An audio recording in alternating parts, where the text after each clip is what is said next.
Good morning. My name is Tim Bishop. I live here in Saigon, in Vietnam, and for the last 8.5 years I've been working for CARE International, a global charity helping people living in poverty. It really is a pleasure for me today to be a part of your discussions on building a fairer world and to add my thoughts to the question, who is my neighbour? For CARE, the last 70 years has taught us many things about society and about poverty. The truth is, today, 1 billion people still live on just $1. In fact, a third of our planet live on less than $2 each and every day. We also now know at the other end of the spectrum, the richest 1% of the world will next year own over half the world's entire wealth. Now, is this fair? Well, CARE has spent many years understanding why it is that people get trapped in poverty. We believe there are two things that hold people back. One of them is having access, and one of them is having control. Access and control over some of the day-to-day things that you or I might take for granted. Access to funding, to resources, control over information, over decision-making. These things lock people into a cycle of poverty. The other truth is that we are all faced with the same societal issues.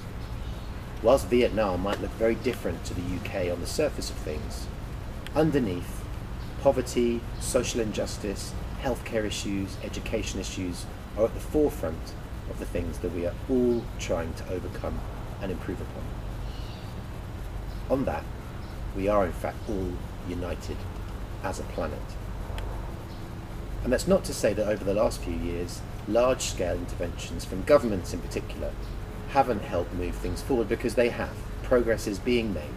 Many millions of people are now living better lives than 10 or 20 years ago. But the truth is, in Asia, which is home to 4 billion people, we're seeing diminishing resources, rapid urbanization, and still hundreds of millions of people being cut out from the formal economies, isolated, marginalized, and extremely vulnerable. My view is that we also need individual contributions and action to this debate. We need people to aspire and have the conviction to want to see a rebalance of wealth, of health, and also of rights.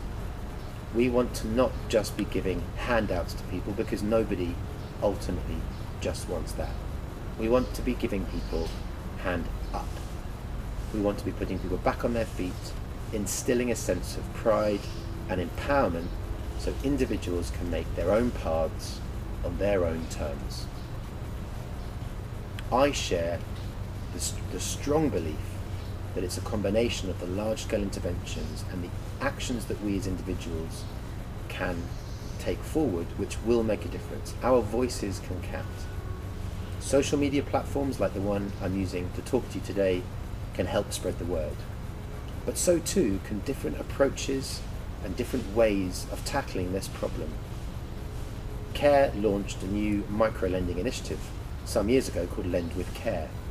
We now have over 22,000 regular lenders who have lent over £6 million in the last 5 years. I think these platforms and these new approaches can make the difference. And if, like me, you share the sense that we should try and push for a new order of things and replace poverty with more dignified state of living, close the inequality gap, and ultimately build a fairer world, then I'd urge you to be a part of that conversation as well.